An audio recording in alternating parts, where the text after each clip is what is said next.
Le Seigneur des Maillots. La communauté de Gepseo. Par One Extra Life.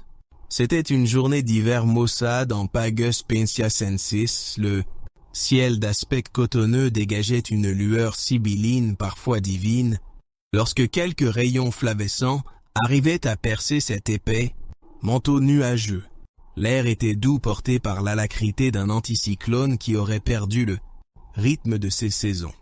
La partition musicale entre solstice et équinoxe, autrefois jouée par Mère Nature, a été gommée par des décennies de réchauffement climatique. Le temps semblait comme perclus, l'immobilisme de la nature, accentué par l'absence de la moindre brise ou même d'un léger zéphyr, plongeait mon esprit dans un sentiment chimérique où l'illusion de la réalité entrait en collision avec les informations primaires voire bestiales de mes sens.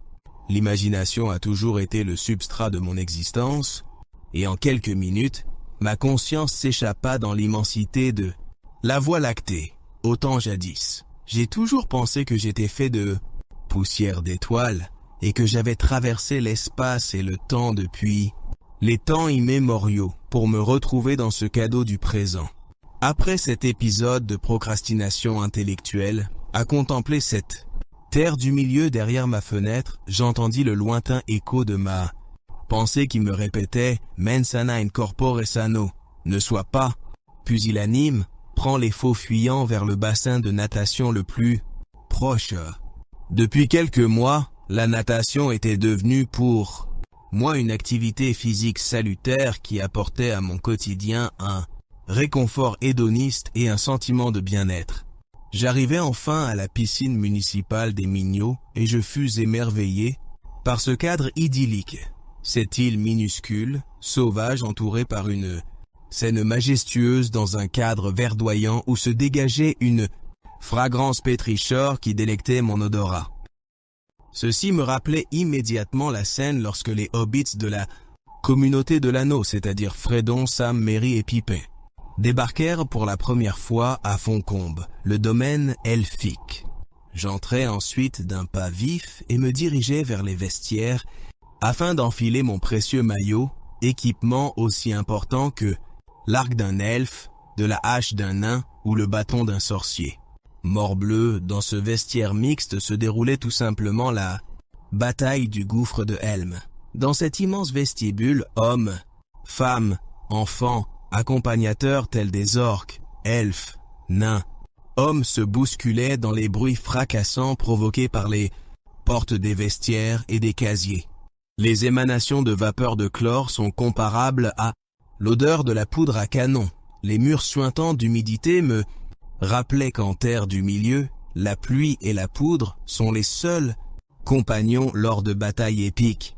Vêtu de mon précieux, je me dirigeais ensuite vers les douches où je tombais nez à nez avec deux femmes Uruk-hais habillées de la tête aux pieds et qui épiaient minutieusement le bassin de natation. Même à Isengard, les orques ne sont pas vêtus de la sorte et en me voyant passer, elles baissèrent la tête comme si le diabolique Saruman se pavanait devant elles.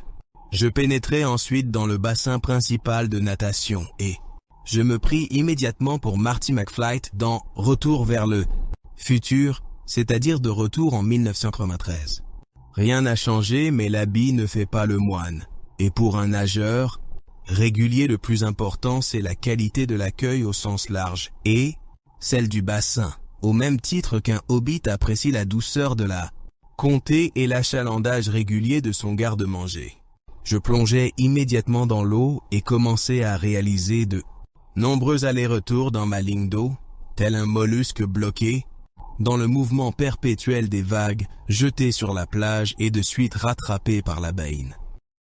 Je me sentis très vite oppressé, non pas par l'étroitesse de la ligne d'eau et la densité importante de nageurs, mais en levant rapidement la tête, je me rendis compte que plusieurs femmes, Uruk-hais en armure, se trouvaient toujours dans les douches et épiaient avec insistance le bassin et les nageurs.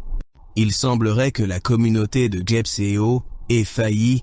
L'œil zinzolin de Sauron plane désormais dans cette piscine municipale, arpentant vestiaires, douches, pédiluves et bassins, mais que cherche-t-il?